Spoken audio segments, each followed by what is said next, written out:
Le recrutement en France est long, complexe et difficile. Le recruteur lui-même, il n'a pas le temps. Il n'a pas assez de temps pour consacrer au recrutement. Oui. Si on veut augmenter ses chances, moi je recommande toujours aux gens de se déplacer, dans la mesure du possible, de venir physiquement. Le physique te permet de faire un contact.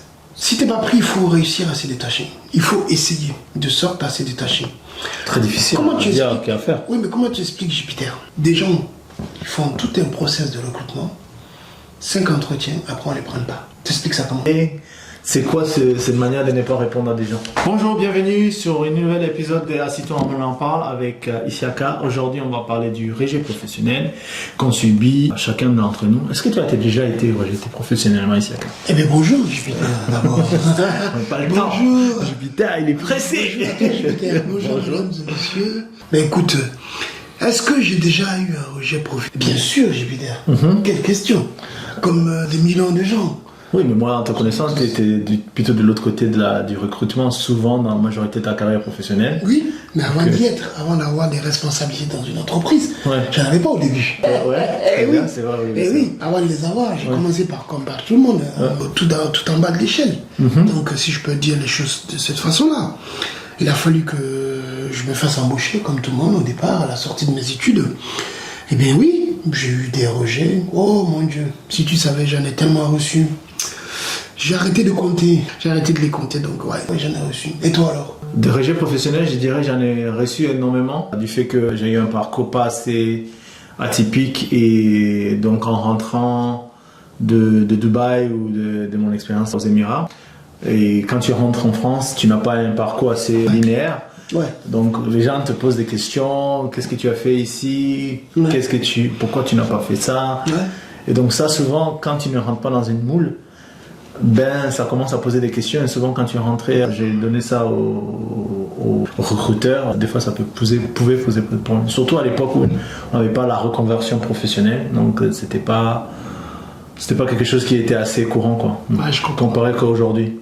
Après, je sais pas pour toi, par rapport à donc toi en tant que, bien sûr que tu en as rejeté, mais du moins tu en as reçu, pardon.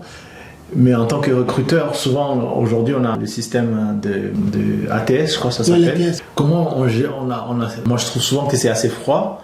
On n'a pas de face à face, on n'a pas de retour. Souvent on envoie une candidature, on a négocié comme on dit par les gens aujourd'hui. Comment toi en tant que recruteur tu conçois ça? Tu es débordé? C'est quoi cette manière de ne pas répondre à des gens? Ça y est. Oh, c'est un grand mot quand tu dis c'est quoi cette manière. Je dirais plutôt que c'est un outil comme un autre que les entreprises s'en servent et qui vont continuer à s'en servir. Et dans le futur à venir, il y aura plus d'entreprises qui vont encore utiliser ces types d'outils. Forcément. Maintenant, bien ou pas bien, chacun balayera à sa porte, devant sa porte.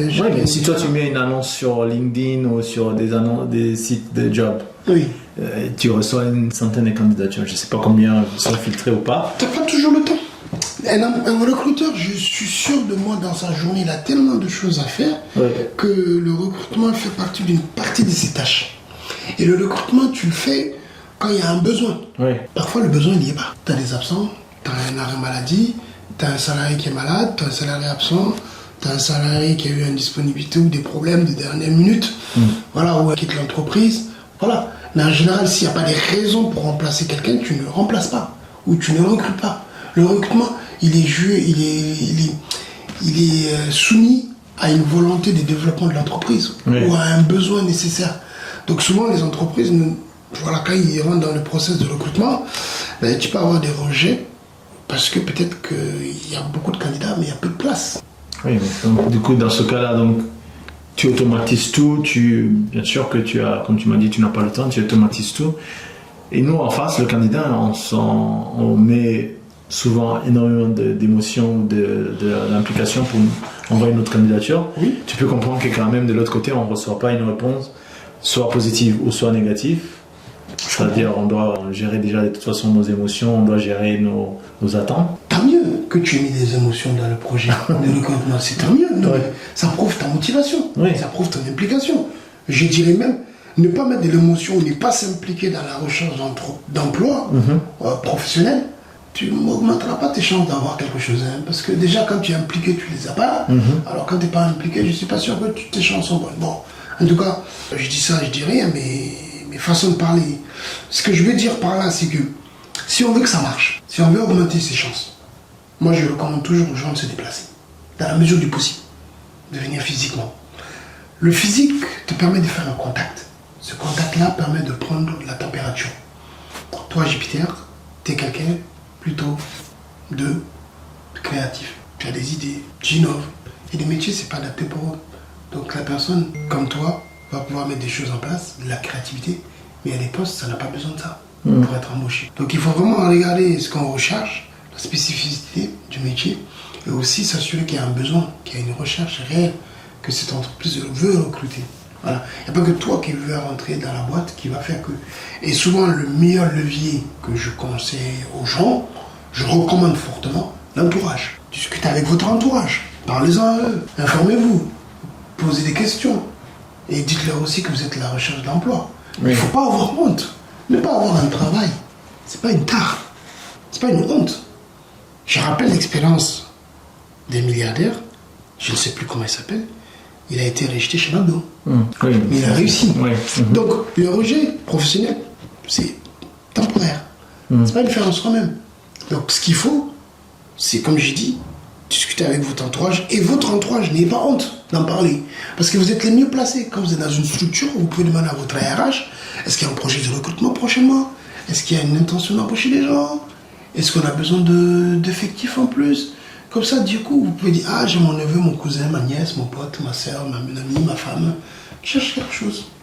Donc le réseau, pour moi, il est nécessaire, il est important. Il donne de l'appui, il donne de la force. Parce que souvent, le réseau, au sens même du terme réseau, ce qu'on recherche, j'ai des gens qui nous comprennent, qui peuvent nous ressembler, qui raisonnent comme nous, en tout cas qui sont capables de ne pas nous créer des contraintes, ou qui ne sont pas là pour nous créer des zones de blocage dans la prise de décision. Souvent, c'est pour ça qu'on va aller vers ces personnes-là. Et puis, des gens qui... Aujourd'hui, on rentre dans on a différentes générations dans le monde du travail. Oui. Donc, des gens qui viennent de commencer tout très très tôt, qui sont peut-être en alternance ou en phase d'apprentissage, et ensuite ceux qui sont en mi-carrière, et ceux qui sont peut-être parcours assez seniors ou peut-être qui sont en phase de sortie. Sachant qu'ils doivent des fois se remettre en question, peut-être changer d'industrie, changer complètement d'autre monde. Tu sais, on a parlé des parcours reconversion professionnelle. Toi, est-ce que tu as déjà eu à faire un rejet du coup, parce que maintenant tu n'es plus dans le côté recruteur, donc c'est dans l'autre côté de la frontière où tu envoies ta candidature avec une expérience assez conséquente, assez important. Comment toi tu revis ou tu as vécu ce rejet? Moi je l'ai vécu comme la plupart des gens, ce serait te mentir. À un moment donné ça pique. Émotionnellement ça pique. Tu te dis waouh, tout ce temps, toute cette énergie. Après si je suis pas dedans c'est que ça mieux.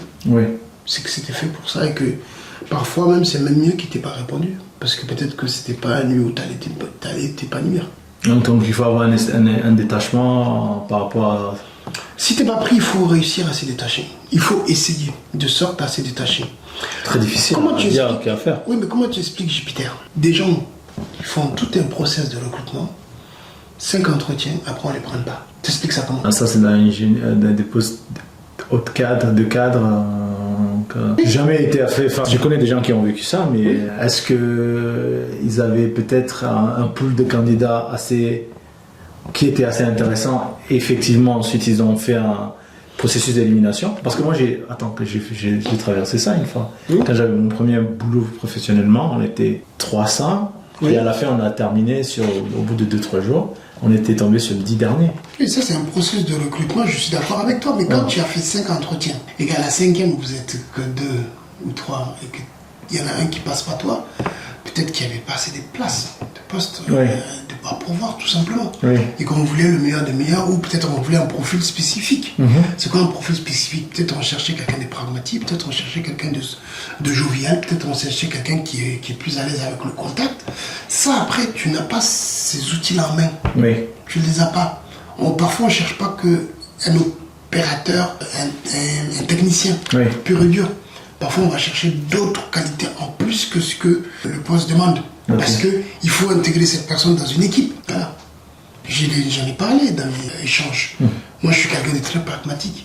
Et il est vrai que quand tu recrutes, moi, les personnes avec lesquelles j'ai travaillé, il m'est arrivé souvent des profils, je savais que je voulais je savais que je devais recruter, mais je savais surtout ce que je ne voulais pas. Okay? Il y a des choses que je savais que je ne voulais pas. Parce que pour faire ce que j'avais besoin, le poste dont j'avais besoin, j'avais des attentes spécifiques. Mais j'embauchais des salariés, c'était leur premier emploi, leur premier poste. Ils n'avaient jamais travaillé dans la vie. Après les études, donc du coup, j'étais très content de les embaucher. Pourquoi ils m'ont convaincu, j'étais de les prendre? Leur énergie, leur attitude, alors que c'était leur premier emploi. Alors j'en ai vu des gens qui avaient fait ce métier pendant 10 ans, 5 ans, 6 ans, 3 ans. Voilà, je ne les ai pas prises. Le déplacement, la rencontre, parce que ces personnes déjà là-bas sont venues à l'entreprise et se sont déplacées. Donc ça ne veut rien dire en réalité. Bien évidemment, il faut mettre tous les atouts à votre disposition aussi. Si vous avez que l'option de pouvoir écrire, écrivez. Mais comme j'ai dit aussi, il ne faut pas hésiter à casser des barrières. Moi souvent, pour éviter le rejet, ou pour arriver, j'ai aussi utilisé un levier que je recommande fortement à tous. C'est d'aller chercher des mentors. C'est quoi un mentor? C'est certainement quelqu'un à qui tu as de l'admiration pour ses réalisations. Tu aimes le sport, tu as peut-être un sportif que tu apprécies. Et les meilleurs à ce jeu-là, c'est les sportifs. Si tu trouves quelqu'un que tu admires, cette personne qui t'admire, tu le contactes. J'ai eu des rejets, des fois, mais parfois ça marche. Et en ayant cette opportunité-là, de voir quelqu'un qui a réussi à faire ce qu'on veut faire, déjà cette personne elle est contente d'avoir réussi elle-même. En plus, si tu viens et tu partages son parcours et tu veux sincèrement reproduire le même schéma qu'elle, pourquoi elle n'aurait pas envie de te partager? J'entends en tout cas, donc si j'ai bien résumé, il faut avoir un mentor.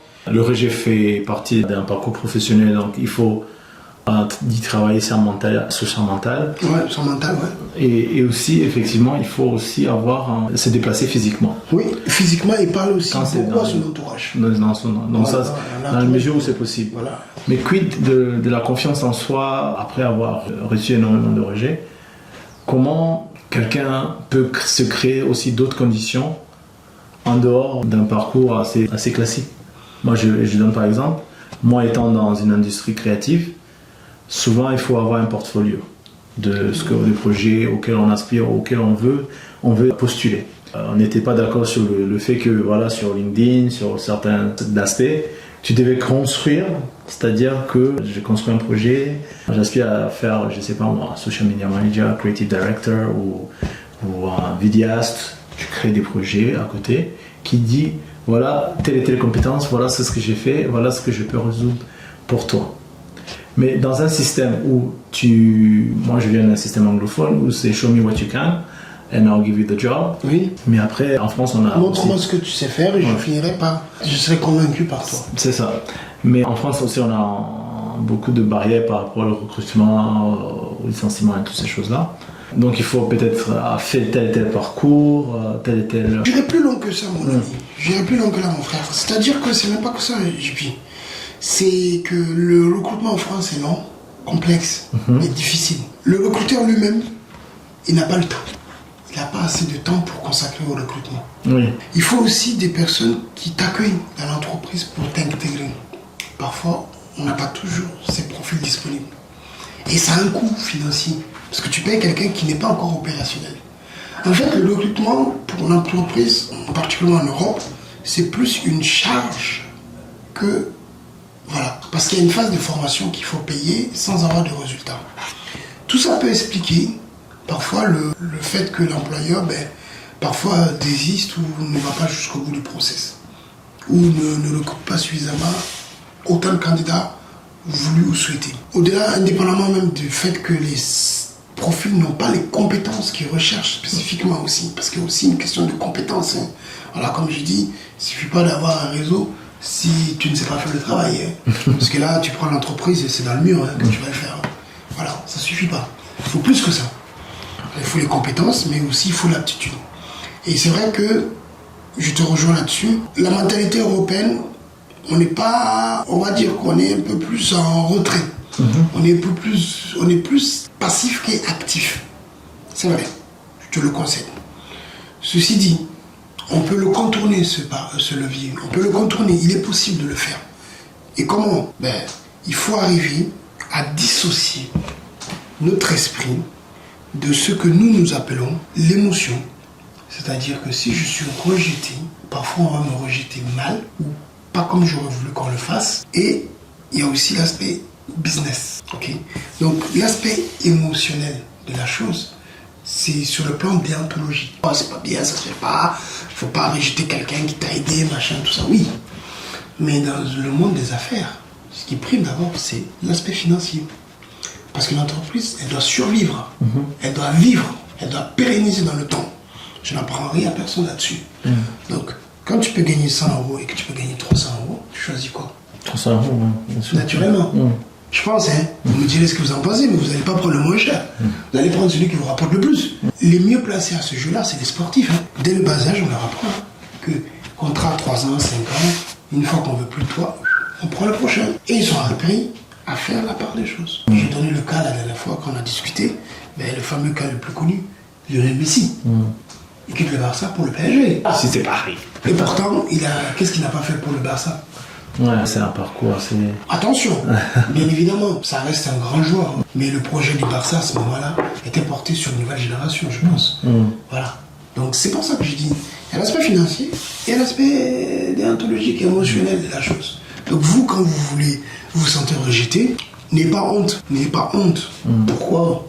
Et vous croyez que le gars qui est assis à côté de vous, qui est peut-être directeur ou PDG, n'a pas été rejeté, mais qu'il lève la main, celui qui n'a pas été rejeté. On a tous passé par là. C'est même le propre même de l'apprentissage. À la différence, c'est que quand ça se produit, il y a ceux qui se disent, ok, on m'a rejeté, c'est pas le moment pour l'instant, pour le moment. Ou cette entreprise n'avait pas besoin de moi. Ou peut-être qu'ils n'ont pas apprécié mes qualités, d'autres apprécieront mes qualités. Ouais, ça veut dire qu'il y a un moyen de vraiment aborder ce rejet-là, soit d'une manière consciencieuse, c'est-à-dire, ok, c'est pas un moment pour moi, c'est pas un projet pour moi à ce moment-là. Voilà, c'était pas pour moi. Éléments externes que je ne connais pas, même si c'est très difficile parce que si on s'y engage dans un processus de candidature, c'est assez... Oui. Tu veux quitter. Toi, tu as besoin d'argent. Oui. Ok. Tu as des besoins financiers et tu as une activité professionnelle, ça se passe pas bien, tu veux changer. Mais tu as besoin de l'aspect financier. Comment tu vas faire? Oui, soit tu dois inclure dans un boulot ou dans mon projet entreprise. Peu importe, puisque toi, tu es dans le plus entrepreneur, chef d'entreprise. Mais tu as des projets, ça traîne, mais tu as besoin de rentrer d'argent. Ouais, tu dois être super créatif en créant d'autres projets, en essayant de... Exactement. Dans le monde créatif, c'est quand même le rejet, je dirais dans le monde créatif entrepreneur, le rejet est constant. C'est-à-dire que tu dois pitcher, je sais pas, tu dois faire un appel d'offres, tu dois... Mais partout, en réalité. Oui, je trouve que quand tu es dans le monde salarial, il y a un parapluie qui est assez... Une fois que tu es dans l'entreprise, mais pas avant. Oui, non, mais là, alors que le monde entrepreneurial, c'est constant. Oui. Alors, tu vois, ça veut dire, tu vas pitcher, parce que si tu n'as pas d'entrée d'argent, tu n'as pas d'entrée de clients, ton entreprise commence à marcher sur les béquilles. Oui, commence à mourir. Donc, sur 500 potentiels appels d'offres que tu vas répondre, peut-être il y en a 10 ou 5 ou 1 qui vont marcher, où tu dois aussi essayer de trouver d'autres moyens ou d'autres débouchés de marché. Oui, mais tous les rejets que tu as eu jusqu'à présent, est-ce que ça t'a empêché d'avoir d'autres projets à côté? Non, mais après, quand tu en as plusieurs d'affilée, tu commences à te remettre en question, tu vois, il y a énormément de choses. Mais est-ce que ça t'empêche de recommencer l'exercice? Si tu tombes au bout de 10e fois, tu vas te commencer. Non, tu vas te remonter. C'est la première fois, deuxième fois, troisième fois. Après, la troisième fois, tu vas dire peut-être l'approche n'est pas la bonne, donc je dois peut-être m'y prendre autrement. Tu vois ce que je veux dire? Mais ça n'empêche pas que tu continueras. Mais tu vas juste. Oui, mais tu seras. Oui, ta méthodologie changera, mais tu seras quand même un peu plus appréhensif sur certains aspects-là. Tu n'as pas non plus un limited money, quoi. Je suis d'accord avec toi. C'est un peu l'histoire de la jeune fille qui disait qu'elle a fait 1000 en votre CV, qu'il n'y a que 100 personnes qui l'ont répondu. Oui. Je pense très honnêtement, pour être honnête avec toi, Jupiter, c'est que dans notre activité, dans tout ce que nous faisons, sur le plan professionnel, un rejet, c'est une bonne chose. Pas pour moi, le rejet, c'est une bonne chose. Au risque de choquer. Ouais. Ok. Je suis honnête. Ça vous fait rire, mais moi, pas vraiment. Pourquoi? Parce que lorsqu'on est rejeté, ça veut dire que quelque part, soit on n'a pas été compris, soit on ne nous a pas donné notre chance, soit on ne nous attendait pas là, soit nous. Dans tous les cas, ça te donne une idée que c'était pas l'endroit où il fallait être, pour l'instant. Maintenant, à toi de voir, si tu as la possibilité de savoir qu'est-ce qui fait que tu ne peux pas aller là-bas. Est-ce qu'on ne pas de toi? Est-ce qu'on ne t'attend pas? Ou est-ce qu'on ne te connaît pas? Ou est-ce qu'on ne te fait pas encore confiance? Peu importe le choix, tu peux être en mesure de changer la tendance, si tu le souhaites. Bien évidemment, il y a des fois, ça ne marchera pas. Mais être rejeté, c'est aussi la preuve que tu es humain. Quel être humain est capable de plaire à tout le monde sur cette terre? Impossible. On ne peut pas plaire à tout le monde. Toi, tu peux plaire à tout le monde, toi? Non. On est d'accord. Ça veut dire qu'il y a un problème si tu arrives à plaire à tout le monde. Non, mais on est d'accord. Ouais. Donc, en réalité, rejeter n'est pas négatif. Au contraire, c'est des portes qui ne se sont pas ouvertes à toi pour le moment. Peut-être que ces portes-là, il valait même mieux pour toi qu'elles restent fermées. Ouais, ça c'est le côté philosophique. Mais tu vois, quand j'y pense à quelqu'un qui nous écoute, qui nous regarde, qui dit mais oui, c'est bien beau, la porte elle n'était pas pour moi, l'opportunité n'était pas pour moi. Quelles sont les solutions concrètes qu'on peut leur suggérer par rapport à nos expériences et nos parcours? Commencez déjà à vous dire que être rejeté, c'est normal, ça fait partie du process. Une fois qu'on a dit ça, maintenant on va se mettre au travail. On va regarder, même si on a déjà travaillé avant.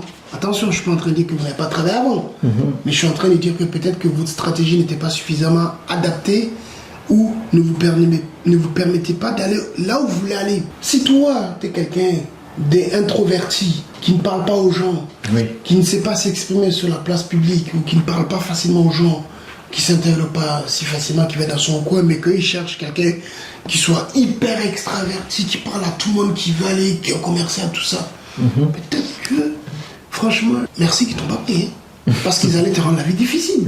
Tu ne t'aurais pas trouvé à ta place. Tu n'aurais pas été heureux là-bas. Donc en réalité, il y a ce levier-là. Ok ? Très bien. Il y a une autre chose aussi à bien savoir. Et moi, je recommande fortement, parlez-en avec votre entourage. Forcez-les la main. Parlez avec eux. Si vous entendez bien avec eux, n'ayez pas honte. Ne pas avoir une activité professionnelle, c'est temporaire. Ça ne définit pas qui vous êtes aujourd'hui. Parce que si, à ce moment-là, nous tous, on s'était arrêtés là, on avait été rejetés, ben on n'aurait rien fait jusque-là. Et moi-même aujourd'hui, on me rejette encore. Voilà. Il y a des portes qu'on m'a fermées, des portes qu'on m'ouvre pas.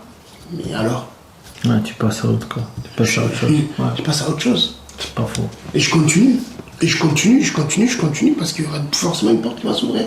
Il y a des gens qui m'ouvrent, il y a des gens qui ne m'ouvrent pas. Il y a des mentors à qui j'ai écrit, ils me répondent, d'autres ne me répondent pas.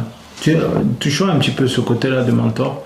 Comment tu pourrais conseiller aux gens qui nous écoutent je sais qu'on a parlé un petit peu tout à l'heure, mais trouver des mentors, où est-ce qu'il y a des endroits? Mais comment trouver un mentor? C'est d'abord des gens que vous admirez, tout simplement. Oui, mais de fait, on admire énormément des gens, mais les gens sont pas disposés ou sont pas physiquement. Est-ce que tu admires la personnalité ou est-ce que tu admires son parcours professionnel? Si c'est un parcours professionnel, tu discutes avec la personne de son parcours. Moi j'admire Messi à son parcours professionnel et je suis pas footballeur. Non, je rigole, je vais pas être tu footballeur. admires Messi, ton parcours footballeur, admire ton parcours professionnel. Ben, tu vas écrire à Messi, tu n'auras jamais de réponse. Ouais, je vais envoyer son Instagram à 500 millions de personnes. Voilà, tu n'auras jamais de réponse. Oui, donc par comment... contre, tu connais sa vie, tu sais par où il est passé, tu sais par quel épreuve il a, et tu peux t'inspirer. Mais concrètement, pour les gens qui nous écoutent, quelqu'un dans leur entourage ou quelqu'un dans leur vie, dans leur quartier, mais quelqu'un qui sont proches, comment... Mais l'entourage de ces personnes aussi, souvent aussi, comme je l'ai dit au début du podcast, aussi leur rôle à jouer. Oui, aussi, ça on a compris, mais le mentor, je veux dire. C'est un peu comme une espèce de vitrine. Oui. Le mentor sera une vitrine comme l'entourage est une vitrine, c'est-à-dire que si tu leur parles de tes ambitions, tes projets, tes rêves, autour de eux, ils vont aussi en parler. Oui. Voilà. Et puis une fois qu'on a fait ça, qu'on a mis tout ça de bout en bout, et qu'on a réussi à conjuguer tout ça ensemble, et que malgré ça, après, vous n'arrivez toujours pas à trouver parce que les portes se ferment à vous, rien ne vous empêche de créer votre propre boulot. votre propre métier. Je suis désolé, on est dans le monde numérique aujourd'hui. Il y a des choses que vous n'êtes peut-être pas compétent pour le faire, mais des choses auxquelles vous êtes très compétent. Ce que vous savez faire et essayez de l'appliquer au mieux. Ouais. Je rappelle que sur le plan professionnel, aujourd'hui, avant, on faisait ses études, on rentrait dans une entreprise, on faisait de sa carrière dedans. Aujourd'hui, il y a des métiers, parfois même il y a des emplois où on est rémunéré à la tâche. Ouais. Au projet, quoi. Voilà, au projet. Donc, si vous êtes compétent et que vous êtes talentueux dans quelque chose, allez chercher à ce que vous soyez payé à cette tâche-là. Oui. Un travail, moi, je n'ai jamais considéré dans ma vie que j'ai travaillé. Jusqu'à aujourd'hui, je ne dis pas que je travaille. J'ai des projets. Je ne travaille pas, j'ai des projets. Parce que travailler sous-entend, pour moi, c'est une contrainte. Ça, c'est une définition à toi. Okay. Moi, je ne le vois pas comme une contrainte quand je me lève et que je fais ce que je fais. Je le fais parce que j'en ai envie de le faire et parce que c'est nécessaire de le faire. Et parfois, je ne suis pas motivé, ça c'est vrai. Mais ça ne veut pas dire que ce que je dois faire ne me donne pas envie de le faire. Voilà. La motivation, elle est aléatoire. On est là, on baisse de régime. On est comme tout le monde. C'est comme des millions de gens. Tu te lèves, peut-être que tu n'as pas la tête à ça, tu n'es pas prêt à le faire. Tu te lèves après avoir passé une semaine à chercher de l'emploi, personne t'a répondu, ben, la motivation elle baisse. Ouais. C'est humain ça. En effet, ouais. Mais c'est pas grave. Moi je dirais, pour complémenter ce que tu as dit, dans le service créatif ou dans l'industrie créative, souvent on travaille sur des projets ou des case studies ou des portfolios. Oui. Et souvent, on a tendance à créer ces petites études de cas ou ces portfolios ou des projets qu'on met dedans.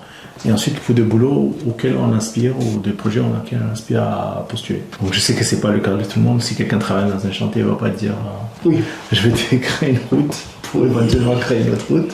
D'accord. C'est pas. Évidemment qu'il y a des métiers, il faut que ce soit adapté. Il faut que ça soit cohérent. Et donc j'ai dit, si éventuellement c'est dans ton cas ou dans les cas des personnes qui nous écoutent, peut-être commencer par là, surtout aujourd'hui avec le monde numérique, comme tu as dit. Énormément de projets peuvent être créés digitalement et ensuite être présentés pour un éventuel poste qui résout aussi une problématique quand même, ce projet-là ou ces études de cas. Et j'ajouterais aussi une partie aussi de travail sur la communication parce que c'est le socle de tout entreprendre ou entreprise professionnelle qu'on va commencer. Sinon, sans ça, on ne pourra pas communiquer, on ne pourra pas marketer ou mettre ça en marketing pour que les gens voient ce qu'on fait, quoi. Donc, c'est très important. Eh mais tu m'attends une perche là, chef là, tu m'attends une perche là. Mais en tant que communicant et expert dans tout ce qui est la créativité, oui. Est-ce que tu serais d'accord que ceux qui nous écoutent te contactent? Ah oui, bien sûr. Vous pouvez me contacter sur sur la messagerie. Le message est fait. Vous qui êtes à la recherche de, je dis bien, pas de travail, mais d'opportunités, c'est plus intéressant, des projets. Je fais du recrutement, maintenant je ne savais pas. Et je n'ai pas dit que tu le recrutes. Je dis que tu vas pouvoir les aider. Oui. À se développer. Oui, très bien. Parce que tu es très créatif. Je dis bien que dans le milieu créatif, parce que si vous allez dans notre métier, il ne va pas. Non, qui sait. Bon, je rigole, mais façon de plaire, mais non, mais faire un peu l'atmosphère parce que le sujet est quand même assez triste. Au fond, rejeter, personne n'aime se faire rejeter. Ouais. Je pense que qui aime se faire rejeter? Pas beaucoup, non. Moi non plus. C'est pas agréable. Voilà. Vous qui êtes d'accord pour se faire rejeter? Il y a une gestion d'émotions quand même qui est assez importante et des détachements sur des projets. Exactement. Ouais. Donc le rejet n'est jamais agréable. On est d'accord. Que ce soit professionnel ou émotionnellement, humainement parlant, c'est jamais acceptable. Ceci dit, une fois qu'on a dit ça, honnêtement, il faut prendre le taureau par le corne. À un moment donné, top là, on refait. Voilà. Il faut aussi prendre du recul parce qu'avec ces projets-là, souvent quand on est attaché émotionnellement, cela peut nous apporter un petit peu du bon cœur. Et oui, et puis tu seras d'accord avec moi, je veux dire qu'il faut aussi toujours relativiser. Parce qu'on n'est pas les seuls. Tu vois, c'est facile à dire devant la caméra, on est posé, il faut relativiser, il faut faire ceci. Concrètement. Qu'est-ce que tu veux dire par là? Mais c'est facile à dire parce qu'on l'a vécu. Bien sûr, mais c'est pas été tout le temps le cas. Je le répète. Même après mes études, mes premiers emplois, j'ai été rejeté. J'ai voyagé, Jupiter. J'étais allé dans des pays, dans des endroits, dans des villes pour faire des entretiens. Après, on m'a rejeté. On m'a pas pris. Et pourtant, je remplissais toutes les conditions, quasiment. En tout cas, à mon goût, à mon sens, je savais parler les langues qu'on demandait. J'avais le niveau d'études qu'ils attendaient, les qualifications. Je pensais être quand même assez jovial et souriant avenant. Je pense, en tout cas, Sans prétention. Sans prétention, tout en modestie. Hein. Mais en tout cas, je pensais remplir un certain nombre de critères. Je maîtrisais les différentes langues qu'ils demandaient et j'avais l'expérience... Professionnelle. Non, l'expérience... gestionnaire. Je dirais plutôt sur le plan académique. J'avais pas l'expérience professionnelle encore, dite. Mais ça, c'était pas forcément un point de blocage pour eux. Mais en final, je n'ai pas été pris. Et malgré les investissements financiers, déplacements, tout ça, voilà, on m'a refusé. Pendant l'académie, justement, on avait fait un épisode où on avait parlé de l'injustice dans l'éducation. Et j'avais fait un point par rapport à l'intelligence artificielle. Aujourd'hui, bon, même s'il se passe énormément des choses, que les gens ils sont un petit peu les têtes dans le guidon. Bien sûr.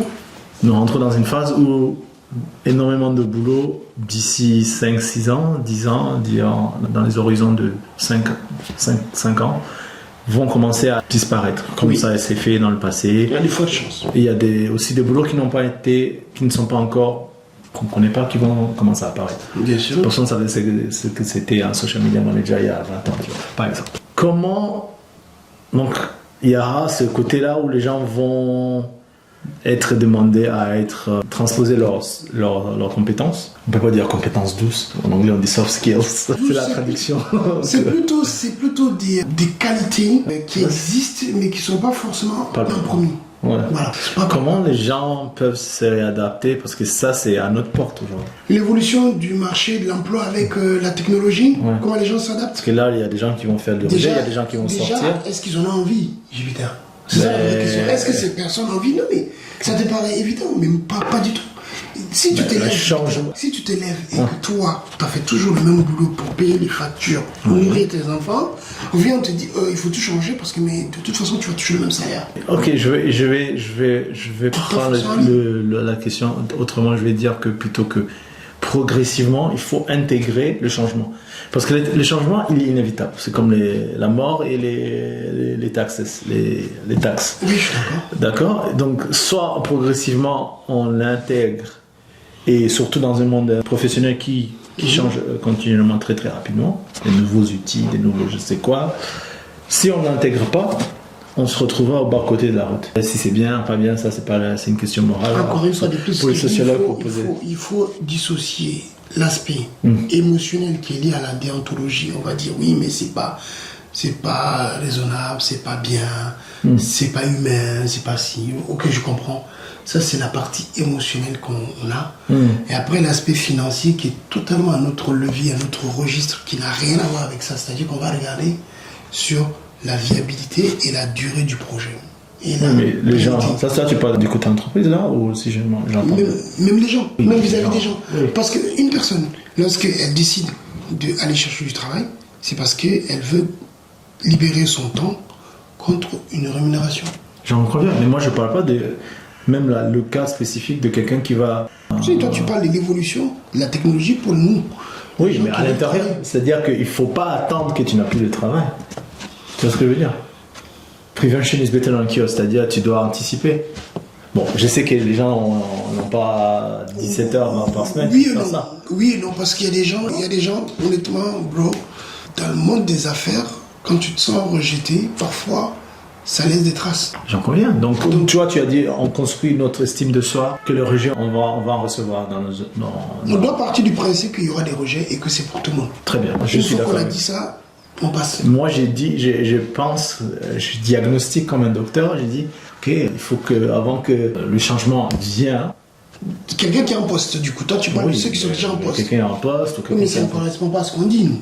Ah si, parce que même quelqu'un qui est en poste, il reçoit des rejets pour ses projets, augmentation, mutation. Dans ce cas-là, quand ça arrive, là, tu perds le moral de la personne, Jupiter. C'est pas la même chose. Quelqu'un qui n'est pas en poste, s'il rejette, il peut essayer de se relever. Ouais. Quelqu'un qui est en poste, si par exemple, je prends le cas de quelqu'un qui fait une demande d'augmentation, il reçoit un rejet lié à l'augmentation, Jupiter, sur le plan professionnel, excuse-moi. Mais si les choses ne sont pas expliquées et qu'il n'est pas convaincu par la réponse, parce que quand il demande ce qu'il en a besoin, ben à un moment donné, ce salarié, tu le perdras. Oui, mais moi je parle du cas du salarié. Donc si tu viens, tu parles de oui parce qu'il y a une évolution structurelle, parce qu'on va avoir la dernière technologie, il faut que tu t'y mets là-dessus. Tu l'as déjà perdu parce que tu l'as dit non. Non, oui, mais moi j'ai nuance, j'ai dit à cette personne-là, ou cet individu qui nous écoute, que le changement était inévitable. Donc, on a parlé de l'estime de soi avant de commencer à recevoir certains rejets. Peut-être se mettre en position de force. Quand tu es en poste Jupiter, ton employeur légalement n'a pas le droit de te rejeter, tout simplement parce que tu n'as pas les compétences techniques par rapport à un logiciel qu'il a mis en place. C'est une formation qu'il va payer. Oui, c'est pour ça que moi il se crée, la personne se crée des opportunités. Oui, mais moi je pense très honnêtement que... Moi je parle d'anticipation, tu vois ce que je veux dire? Je suis d'accord, mais encore une fois de plus, je pousserai la réflexion en te disant que, attention mon ami, concernant pourquoi? Parce que lorsqu'on parle d'évolution, du progrès, le progrès quand il arrive, il va balayer tout le monde à un moment donné. Yes. Ceux qui l'ont pris le train marche tant mieux, ceux qui n'ont pas pris, ils seront de toute façon sur le côté. On a vu tout ce qui est arrivé. À un moment donné, on avait le téléphone fixe, on avait d'abord les cabines dans les rues, après on a commencé à avoir le téléphone fixe dans le foyer. Et qu'est-ce qui s'est passé? De nos jours, qui a un téléphone fixe? Et même si les gens l'ont, ils ne s'en servent même plus. Donc tout le monde est sur les iPhones, le téléphone portable maintenant, les smartphones. Donc à partir du moment où on est sur les smartphones, tu vois? Oui, donc c'est un changement. Voilà, c'est des attitudes de tout le monde a suivi. behavior. Voilà, tout le monde a suivi. Donc je pense que les personnes qui veulent progresser, parce qu'ils veulent éviter le rejet, parce qu'il y a une évolution sociétale, ces personnes-là, de toute façon, ils n'ont pas le choix. Eux, ils n'ont pas le choix. Soit ils acceptent, ils survivent, soit ils meurent. Comme l'être humain. À un moment donné, l'évolution de la société fait que, c'est triste à dire, il y aura des gens qui vont grandir et d'autres vont mourir. Pour que d'autres puissent grandir. C'est la nature, c'est la loi.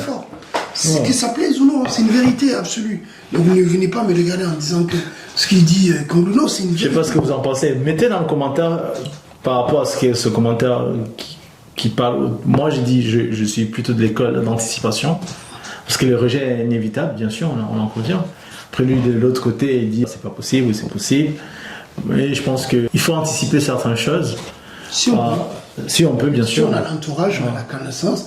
Je rappelle. C'est des outils qu'on nous a. L'informatique aujourd'hui, ça reste encore des tarifs assez chers.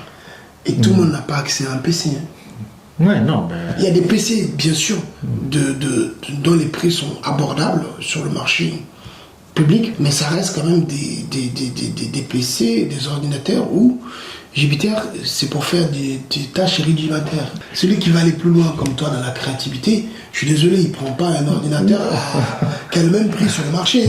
Non. Voilà. Restons sur, tu vois, le rejet en lui-même, si on le prend, parce qu'on doit regarder les conséquences, les causes, et donc là, en diagnostiquant ça, moi j'essaie de trouver des solutions, du moins j'essaie de proposer des solutions. Que les gens anticipent les décisions des évolutions. Voilà. Ok. Voilà. Ça peut être une solution. Je sais pas ce que vous en pensez. Ça peut être une solution si on a la capacité d'anticiper. Et si on a la chance.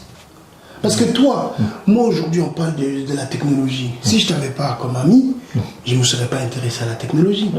On est d'accord. Et pourtant je suis quand même dans le monde numérique. Je suis dans un monde où je suis dans les affaires, mais ça m'a jamais intéressé.